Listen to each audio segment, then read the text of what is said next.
Fala pessoal, sou Luiz Felipe Carneiro, canal da Fidelidade. Hoje sábado estamos aqui com Biofá e a gente vai inaugurar um quadro novo nessa nossa conversa de botequim. Vamos fazer uma vez por mês, assim como a gente já faz discografia, batalha, gênero musical, a gente vai incluir um.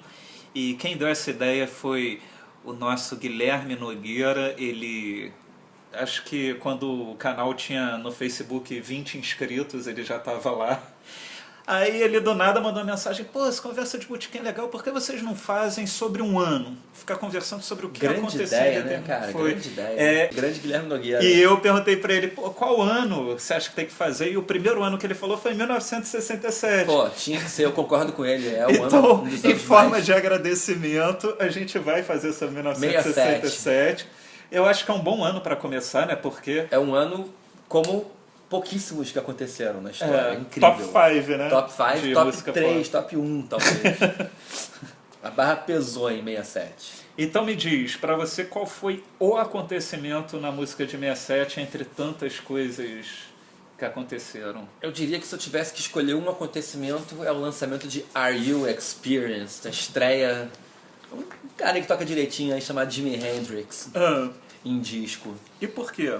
Porque ele pegou a guitarra e transformou em guitarra elétrica, efetivamente. Ele transformou o som da guitarra em algo que as pessoas nem sabiam que poderia ser feito.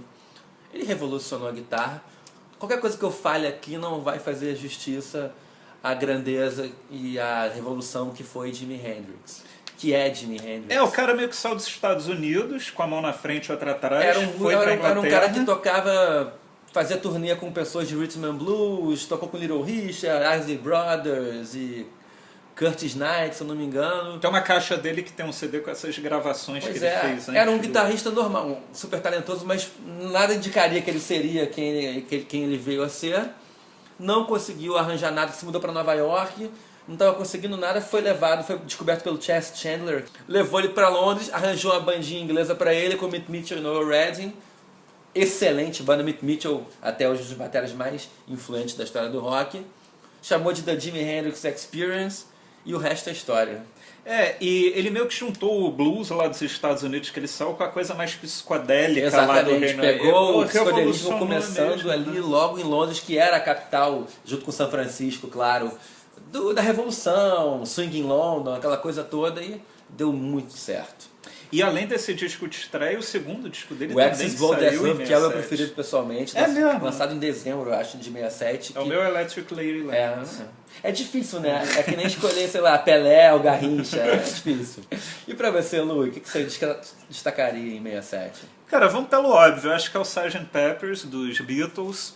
Não poderia deixar de ser, né? E é curioso, uma vez eu escrevi um texto, não me lembro pra onde, sobre o Sgt. Pepper's, e eu meio que terminava falando... o Sgt. Pepper's talvez não seja o melhor disco dos Beatles, mas talvez seja o mais importante da história do rock. É verdade. Né? Porque verdade. se você pegar de Beatles, pô, prefiro o Rubber Soul, prefiro o Abbey Road, mas se você pensar o rock como um todo, se você escrever 5 discos, 5 acontecimentos do rock, esse disco tem que estar nessa lista dos 5. Eu acho assim que se até ali havia alguma dúvida que o rock era uma forma legítima de arte, esse disco simplesmente acabou com isso. Ali, até quem metia o cacete no gênero rock and roll teve que dar o braço a torcer e falar assim: caramba, esses caras estão fazendo arte do mais alto nível. A gente aqui tem que falar de uma forma mais rapidinha, porque o roteiro é imenso, muita coisa em 67, então não dá para se aprofundar muito, mas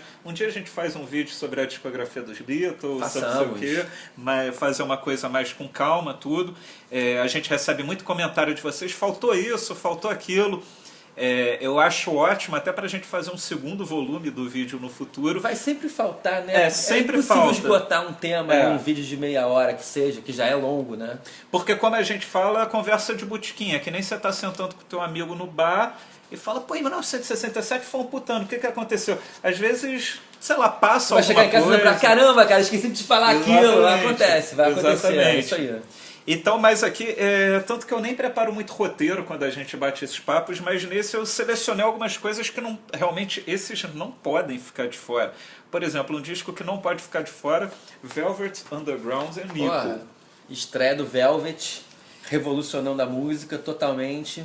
E tem aquela frase engraçada que falam, pô, pouquíssimas pessoas compraram esse disco quando saiu, mas quem comprou montou uma banda de rock. É verdade, é verdade. O disco da Banana, uma das capas, a capa do Andy Warhol, né, emblemática, todo mundo tem uma camisa.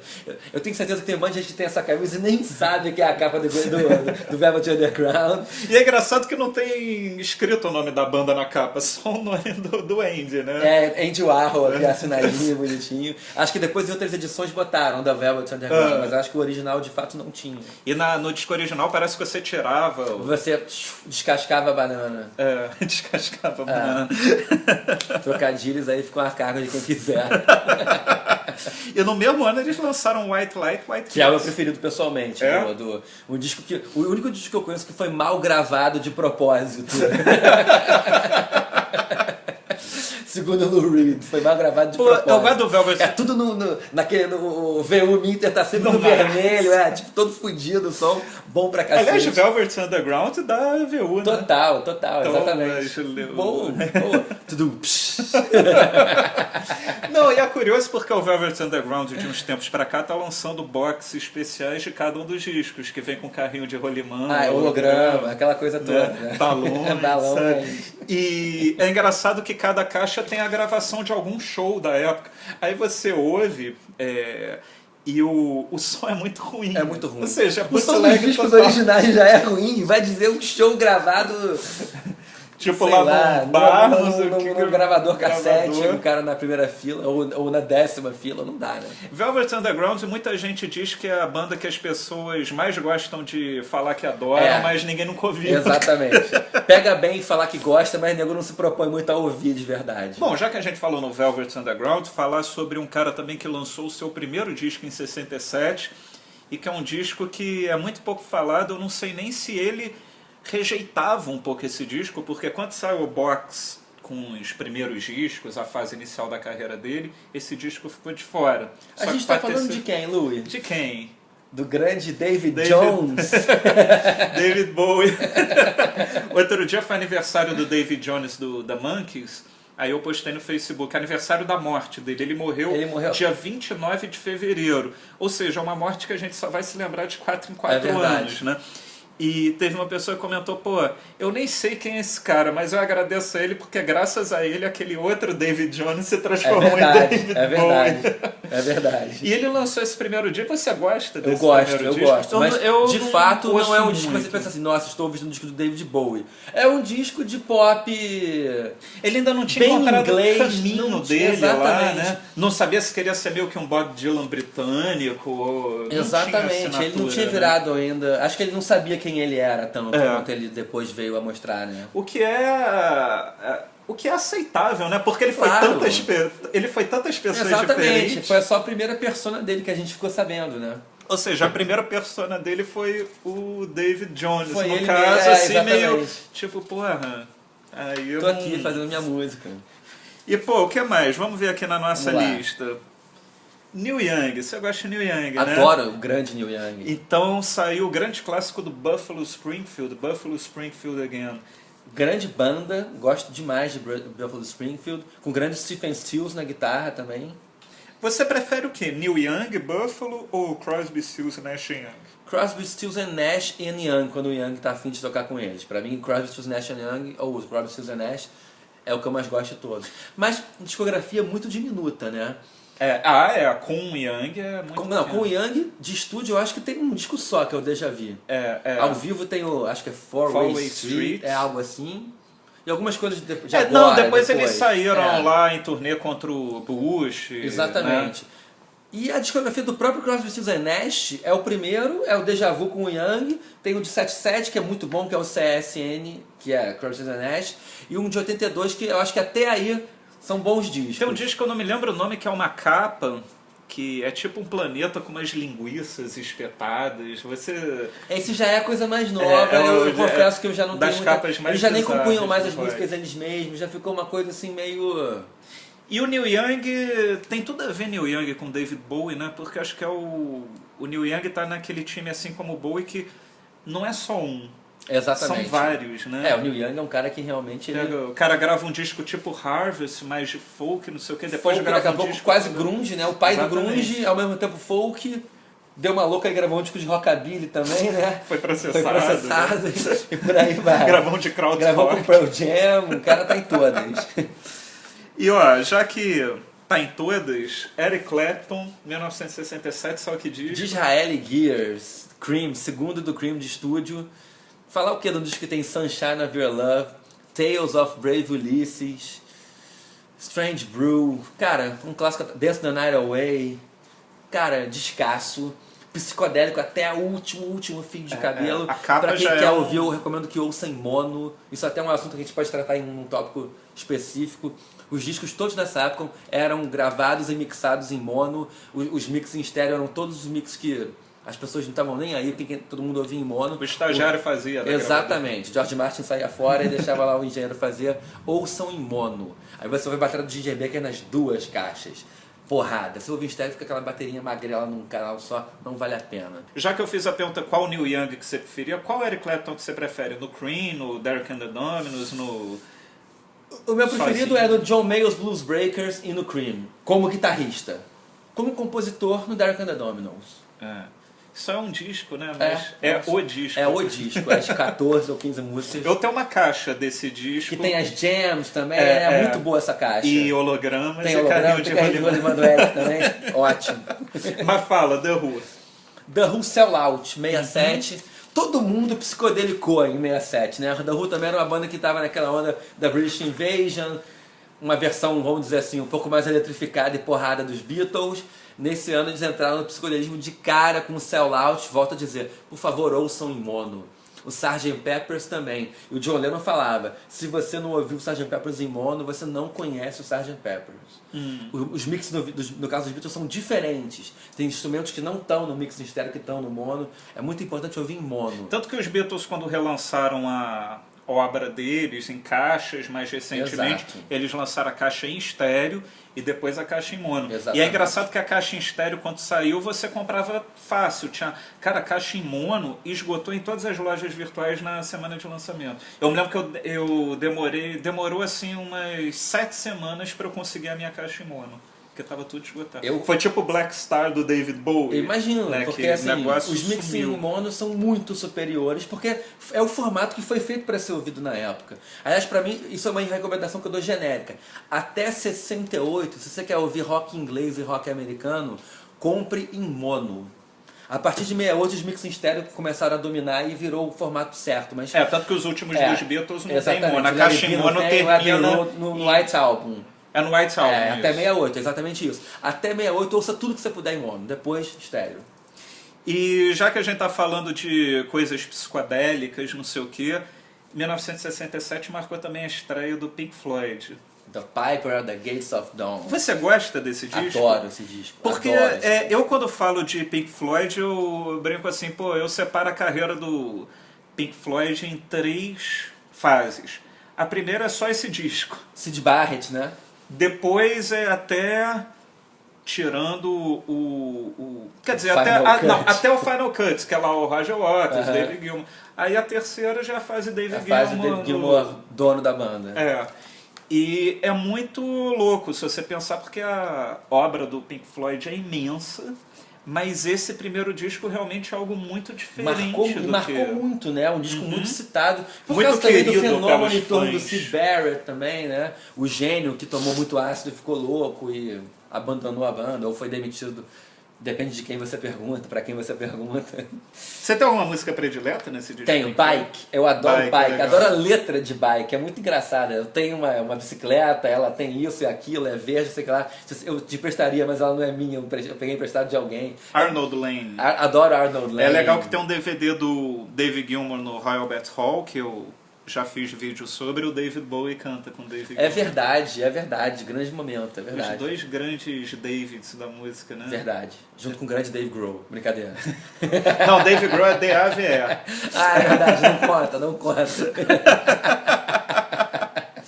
Cara, já que a gente tá falando nessas coisas de psicodelia, tudo, 1967, o verão do amor, né? São Francisco Era ditando hippie. moda. Haight Ashbury. Você conheceu essa área Não lá? fui, cara, eu nunca fui à Califórnia. Uma falha de currículo que eu pretendo sanar muito em breve. Assim que Eu a fui a porra São do Francisco. dólar der uma diminuída. E o que você destaca dessa, digamos, geração? Dessa cena psicodélica da Califórnia de São Francisco. É.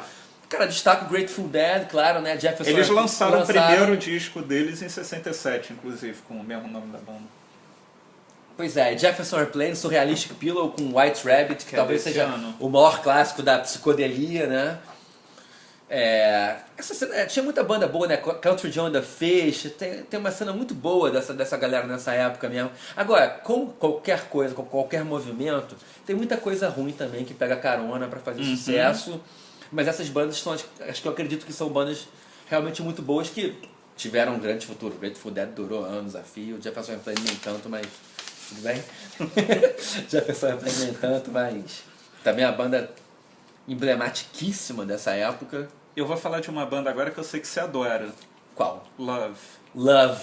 É a tua cara gostar dessa banda. Eu nem sei se ele gosta, não, mas Acho bacana, acho bacaninha. Mas não é algo assim que eu realmente pego pra ouvir muito e tal. Nesse ano eles lançaram um CD que eu acho que é o disco mais importante dele, que é o Forever Changes. Eu acho que é o disco famoso da banda. É o disco né? famoso da banda, E em 67, porque muita gente fala Woodstock, eu queria estar em Woodstock, o primeiro grande festival da música pop, mas na verdade o primeiro não grande festival, acho que o primeiro festival da música, né, pop, de música pop foi o Monterey Pop Festival. E foi em 67. E foi quando, na verdade, foi quando Jimi Hendrix conquistou os Estados Unidos. Ele chegou lá, desconhecido, inclusive The Who se recusou a entrar no palco depois de Jimi Hendrix. O Pete Townshend falou, no fucking way que eles iam tocar depois do Jimi. Tocaram antes do Jimi e realmente não teria dado pro The Who. The Who, hein? Que o Jimi chegou lá, cara, literalmente quebrou tudo. Quebrou a guitarra, incendiou, tocou pra cacete e virou a lenda de Jimi Hendrix nesse dia.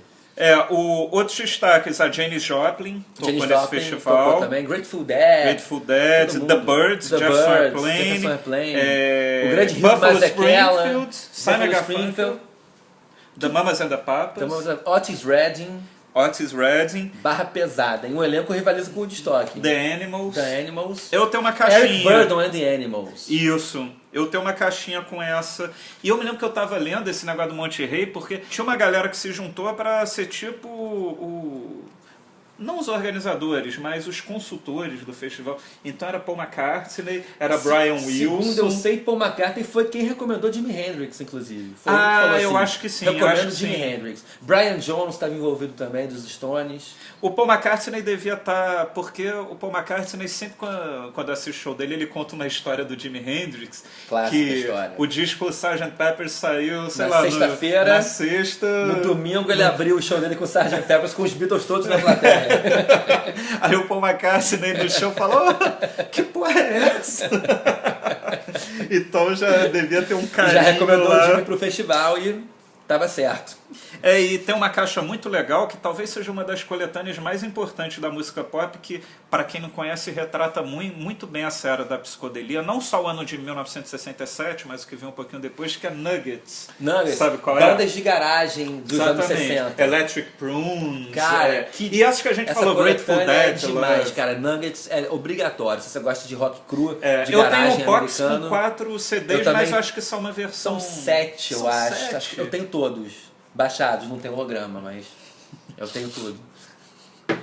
Baixado, qualidade ruim, né? Não, qualidade excelente, mas isso aí acho que é discutível. Fica pedindo pro pessoal ouvir disco imune e fica baixando. Estamos de olho, hein? Beach Boys, Smile, Smile.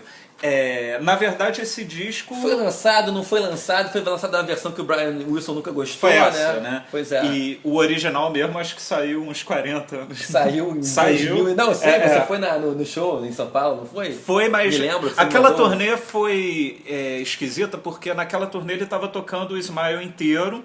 Só que no Brasil ele meio que pensou, nunca toquei no Brasil, então... Mas foi um showzaço, quase 3 horas de show, sabe? Mas na verdade, quando ele veio ao Brasil, não foi o Smile do Beach Boys que ele estava lançando. Ele lançou um Smile dele solo. Alguns anos depois que ele pegou as fitas daquilo tudo e fez uma caixa. Eu tenho um caixotão que tem um LP... e tem acho que uns 6 CDs com as sessões. Assim como eles lançaram do Pet Sounds, que é Sim. a caixa maravilhosa, eles lançaram do Eu Smile. vou te falar uma coisa, cara, com todo respeito ao Brian Wilson, eu acho o Smile de 67 ótimo, não vejo nada, não vejo mas porquê. você viu o filme, o Não vi Love and ainda, Mercy? não vi ainda. Porque no Love and Mercy você entende bem Entendi. como funcionava a cabeça dele. Não, eu não vou entender porque a cabeça dele é uma cabeça bem peculiar. Dá pra Dá pra entender como ele é, né? mas realmente Os é motivos algo... dele também você não concorde ou não, mas... enfim. Temos John Wesley Harding, do Bob Dylan. Descasso do Dylan, adoro esse disco. É o disco que Super tem All Along country, the All Along the Watchtower. Watchtower. A música John Wesley Harding é muito boa, que é a que abre o disco, adoro. Aliás, você concorda que o melhor cover da história do rock é o Jimi Hendrix com All Along Eu the poderia Watchtower? concordar com isso. Eu poderia concordar com isso, sem nenhum problema. Porque realmente Aquilo deixou coisa melhor de que o Bob gênio, Dylan. sem dúvida. O que não é muito difícil. Não, o Bob Dylan, eu falo que o Bob Dylan é da minha santíssima trindade junto com os Beatles e o David Bowie. Mas o Bob Dylan, a voz dele não é uma coisa... Ele não é pra todo mundo. Não é todo mundo que vai gostar. A versão do Jimmy é coisa de gênio. Como diz o Rui Castro, Bob Dylan e sua voz gelata. Total voz de lata. Total voz de lata. Mas voltando, Procol Harum, eu acho que a música mais tocada, eu acho que foi a que ficou mais semanas em primeiro Eu lugar acho que na a Billboard, maioria das foi pessoas não a vai saber Whiter que Shade banda é of Pale. Procol Harum, mas se você ficou ouvindo a Whiter Shade of Pale, todo mundo e a sua mãe conhecem. Todo mundo. Eu acho que foi a música mais que ficou mais semanas em primeiro lugar na parada de singles da Billboard, em 67. em 67. Não é uma banda nem que eu... Você Eu conhece gosto, mas discos? pra mim a melhor coisa do Procol Harum foi que o Robin Trower foi o guitarrista do Procol Harum e depois ele apareceu como carreira solo, que é um cara que eu idolatro, o Robin Trower. Então pra mim, a melhor coisa do Procol Harum foi ter produzido o grande Robin Trower.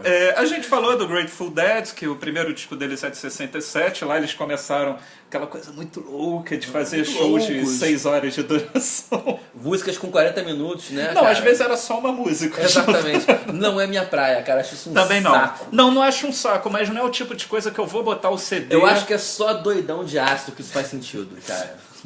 Não dá. Ou seja, isso já fez sentido pra você alguma vez na tua vida? Devo dizer que sim.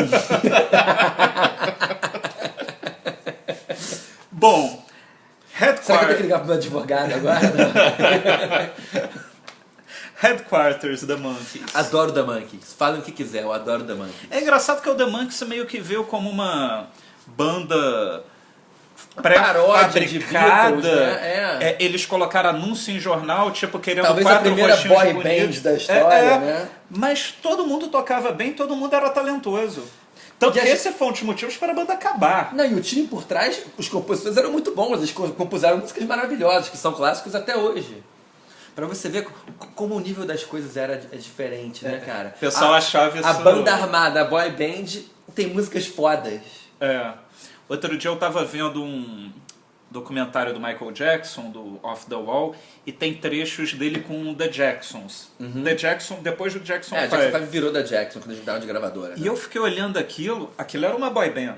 Eram 5 irmãos lá. Sem cantando. dúvida. Mas eu falo, cara, ninguém faz playback. A quantidade de talento Todo mundo ali é dançando incrível. pra cacete. Exatamente. E uma banda atrás, mandando aquele som, você fala, Funkeira. puta que pariu, né? É muito... O grande Jermaine Jackson, um grande baixista, puta baixista. E hoje, boy band é assim, não, uma horinha de show que eu não aguento mais, o cara não canta. Playback, normalmente. Playback, né? aquelas músicas de merda lá. Lamentável. Pô, a gente tem que falar de uma banda, cara, que a gente tinha que ter falado isso no início do vídeo.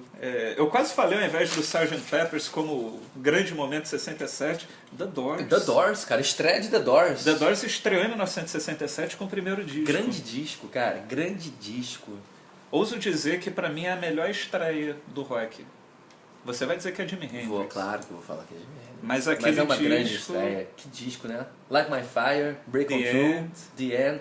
Crystal Ship, que é uma música que eu adoro. Que disco. Alabama Song, que é demais. Alabama. Descasso. Show de- Descasso. E assim como o Jimi Hendrix, eles lançaram o segundo disco também na Strange Days, Strange né? Days. Descasso também. O The Doors A capa de Strange Days é uma capa muito louca a capa. Vem cá, The Doors. Você acha que a discografia deles é perfeita? Acho perfeita. absolutamente perfeita. É, né? Não tem nada de tapa-buraco, tudo bom pra cacete.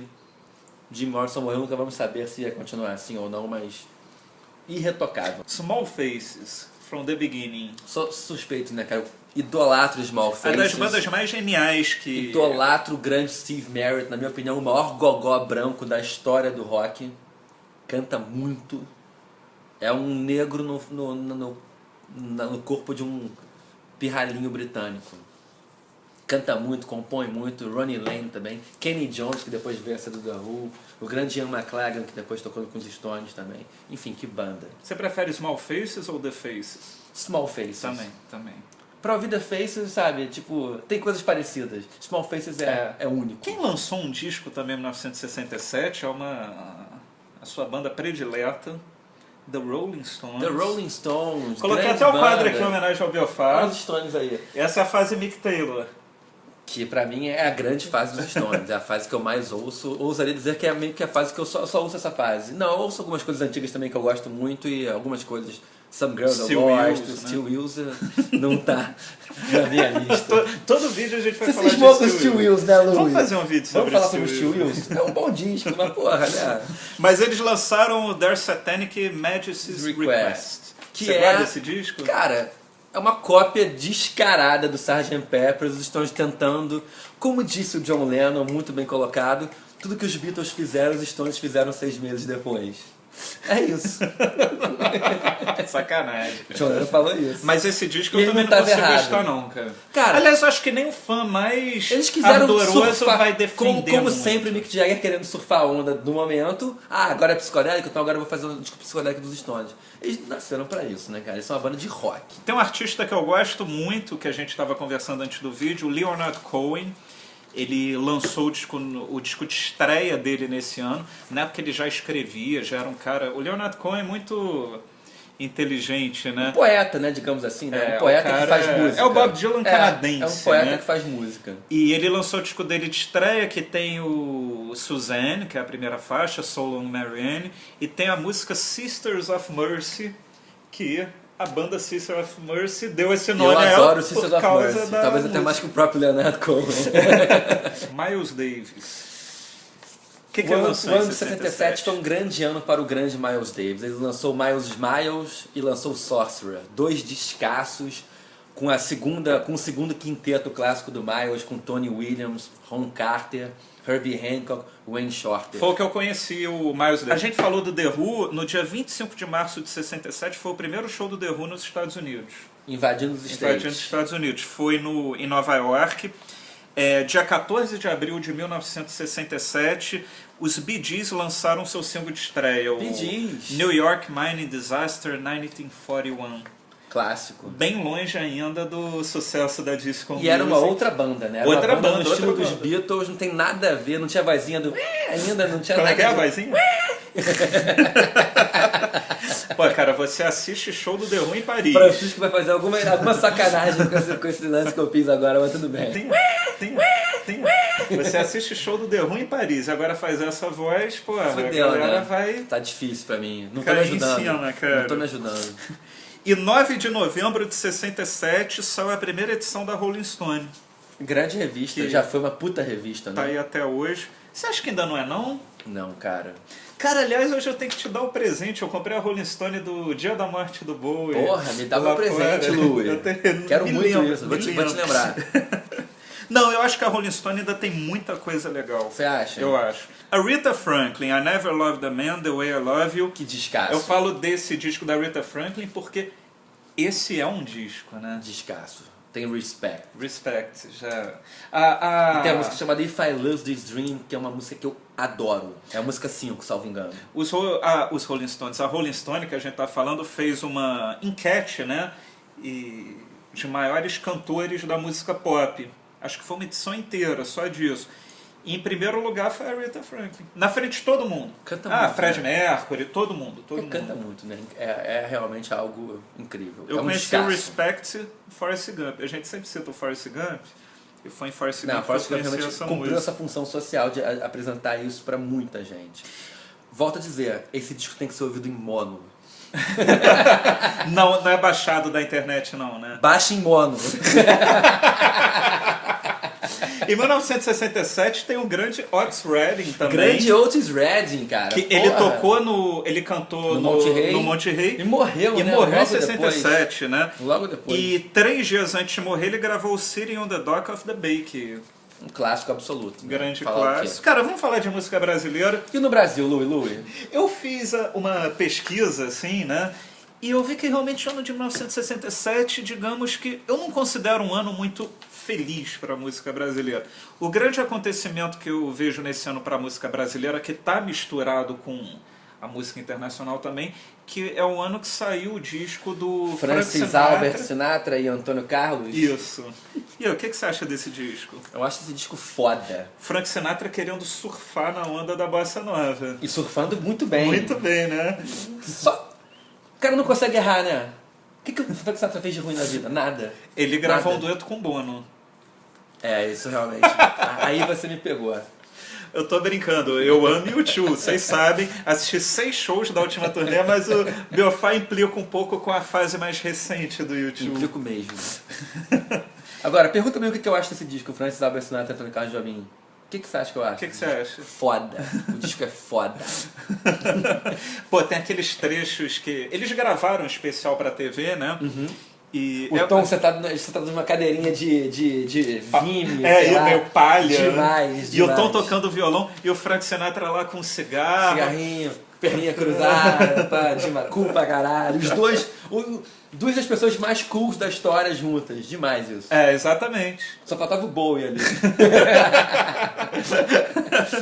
Bowie que é David Jones. David Jones ali sentadinho, ouvindo. Mas Nacional são um disco que eu gosto muito, que foi relançado em CD uns 10 anos atrás. É lógico que não está mais catálogo. Que é Dick Farney piano, Orquestra Gaia. Grande Dick. E o Dick Farney, realmente, eu li, não tem muito tempo, o último livro do Rui Castro, A Noite do Meu Bem, que ele fala da história do samba-canção. E o Dick Farney talvez seja o número 1 do samba-canção, aquela voz de travesseiro dele. Voz de travesseiro, essa expressão é muito boa. Então é um disco que eu recomendo se você... É lógico, talvez você estranhe um pouco, mas é um disco muito legal. O canal é eclético, né, cara? É tão eclético que tem um outro descasso, A Volta do Boêmio, do Nelson Gonçalves, saiu em 1967, né? Um disco que marcou, né, a imagem dele, essa coisa do boêmio. Cheirador. Pô, não, o Nelson Rodrigues, o Rui também fala muito do... Nelson Rodrigues? Nelson não, Gonçalves. Nelson Gonçalves. O Rui também fala muito do Nelson Rodrigues. Ou você não fala. Escreveu um anjo pornográfico. Dele. Mas ele fala do Nelson Gonçalves e contando as histórias, assim, de ele era muito cheirar louco, cocaína durante um mês sem parar, dar história, porrada na mulher. Tem uma história que o Lobão conta, que ele gravou com o Nelson Gonçalves, que o Nelson Gonçalves falou assim, Lobão, você acha que você é doidão, né? Vai saber da minha vida, vai saber só. Aliás, o Nelson Gonçalves eu não sei se existe. Eu vou pesquisar, mas o Nelson Gonçalves merecia uma biografia... Merecia, cara. De respeito mesmo. Fala com o Rui. Se alguém pode fazer justiça... O Rui vai mandar eu escrever. Ele vai falar, eu não tenho mais saco pra fazer isso. Luiz, vai nessa, cara. Não. É algo a se pensar. Quarteto Novo lançou o auto-intitulado disco. O Quarteto Novo acompanhou o Edu Lobo no Ponteio, que ele ganhou o festival lá, tudo. Mas o Quarteto Novo é a banda do Heraldo do Monte, do Hermeto Pascoal, ou seja, música instrumental da melhor qualidade. Se você não conhece também, ouça esse disco. Em mono. No Brasil, eu acho que não tinha nem outra opção. Mas na verdade a gente falou muito do Brasil, aí você fala, pô, só isso que aconteceu, mas em 67 a gente ainda estava muito na onda da Jovem Guarda. Total. Né? Verdade. E aquela Jovem Guarda pré-Tropicália, porque se a gente estivesse falando sobre 68, a gente estaria falando bastante de Tropicália. Mas faz todo sentido, porque naquela época não havia globalização, a gente era um país de terceiro mundo bem atrasado mesmo, tanto em termos de comunicações como de... Tudo que era lançado lá fora só chegava aqui um ano depois. Filme, disco, tudo. Então, 68 foi o 67 do Brasil. Exatamente. Que foi quando chegou, chegou um ano depois. Não tinha jeito. Tanto que o Help dos Beatles de 65 começou a chegar aqui em 66. Enfim, tudo chegava com um certo atraso. Então, pra gente, a gente, assim, quem tava vivo na época, né? Não é o nosso caso. Você tava em outra encarnação. Tava, é verdade. Eu sempre, quando eu vejo DVDs antigos... Outro dia eu tava vendo Queen no Odeon. Odeon. Aí eu falei, caramba, cara, vou ver se eu me acho, porque se eu era vivo e Tinha morava em alguém Londres, ali, eu tava tinha nesse alguém show. ali, né, que era você. Aí eu fico me olhando. Aí eu comentei isso no Facebook, um bando de gente fala, caramba, eu penso da mesma forma. Eu, porra, que bom que tem gente. Cara, eu queria como pegar a o gente. DeLorean de Volta para o Futuro e nascer em 42 em Londres. Minha vida tá... 45, minha vida tava garantida. Cara, então, só pra... A gente tá falando da Jovem Guarda, discos importantes que saíram. Para os jovens que amam os Beatles, os Rolling Stones e os Incríveis. A gente já falou... O grande Humberto, né? A gente fez um vídeo sobre o grande Humberto. Humberto com... A gente tá na dúvida se Humberto começa com H ou com 1, né? Com 1, pra mim começa com 1. E ele a música, que é a versão de uma música em italiano, tá nesse disco que os Incríveis lançaram. Vanderlei lançou um auto-intitulado disco em 67, que tem a música Prova de Fogo, que foi um grande sucesso. E um disco que eu considero o disco mais emblemático da música brasileira em 67, que é O Bom, do Eduardo Araújo. Eduardo Araújo. Ele é o bom, a bordo do seu carro vermelho sem espelhos. E também tem o Vem Quente Que Eu Tô Fervendo nesse disco, que é uma parceria dele com o Erasmo.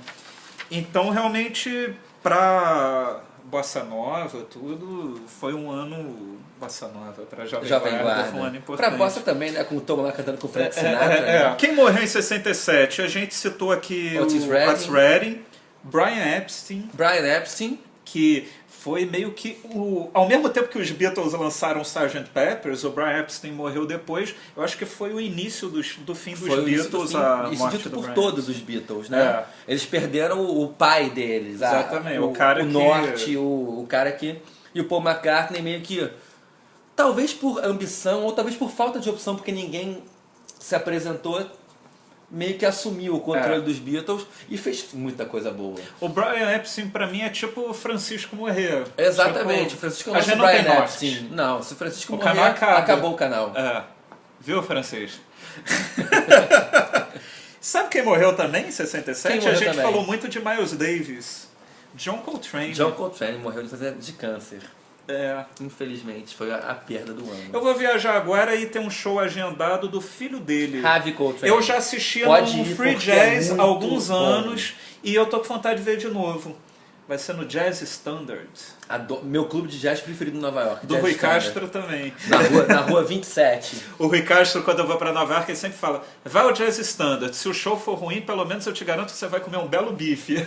E quem morreu também foi o Woody Guthrie, que... Woody Guthrie, o pai do folk, né? Não, Bob Dylan, eu diria que existe por É o causa ídolo dele, né? exatamente.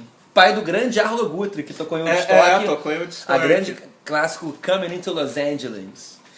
E, bom, a gente falou, não vamos terminar o vídeo com as mortes, vamos terminar fica com quem uma nota boa, né? nasceu. Quem nasceu? Quem nasceu em 67? Quem? Noel Gallagher. Grande Noel Gallagher, cara. O compositor dos anos 90, a lenda do rock britânico. Não, quem nasceu em 67 foi a verdadeira lenda dos anos 90. Kurt fucking Cobain. Precisa nem, né? Não, Radical. Não precisa nem dar ajuda. Que ano, né? hein? Lane Stanley. Grande Lane Stanley, cara. Um dos maiores vocalistas da história da música. Grande Esse cara já DJ. morreu. Kurt Cobain já morreu também, ou seja... Billy Corgan. Grande Billy... Cara, o grunge ali, anos 90, Pois meu é, irmão. né? Foi 67. Foi 67. Os grandes artífices estão todos aí. Dave Matthews. Dave Matthews, Southern Rock. Grande parte do Southern Rock, segundo o Francisco. Né?